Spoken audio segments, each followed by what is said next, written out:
Hi, te. Hello po, sir. Te, ano po yan, te? Balat ng baka po. Balat ng Balbakwa. baka.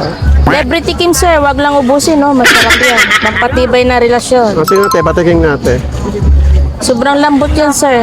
Baka makalimutan mo yung misis mo dyan. Aray ko.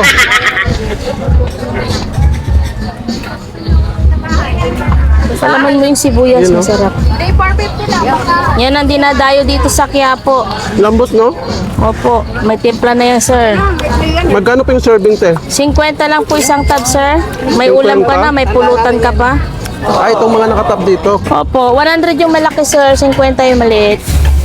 Eh, dito sa ano, te? Bukaya, magkano? Ito naman po 50 isang tab po. 50 per tab. Opo, may dagdag. Saan pa po galing yan, te? Pangasinan po, sir. Hagawang Pangasinan, ano? Opo, galing pa kami ng Pangasinan. So, anong special dito sa Bukayan natin, te? Masarap yan, sir. Niluto yan sa katas ng tubo. Magpatibay na relasyon din to, sir. So, 50 yung per tab. Opo. Ganito. May dagdag pa yan, sir. May dagdag pa? Opo. O, sige nga, te. Isa nga nito, te. Ma'am, malika na, ma'am. Malambot. Libre tikim, ma'am.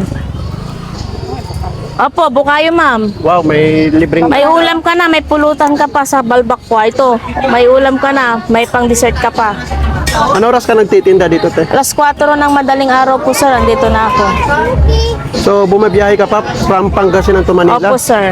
Kakarating ko lang kaninang alas 4 madaling araw. So, saan ka nila pwede matagpuan, te? Dito lang po sa Hidalgo Street. Sa Hidalgo tabi ni Street. Aling Rosa, yung nagsisikat na famous sutanghon. Yun. Quiapo, Manila, no? Opo.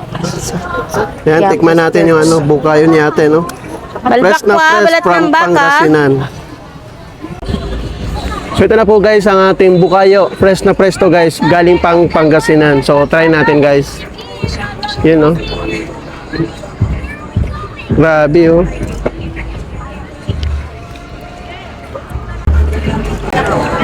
Kamis.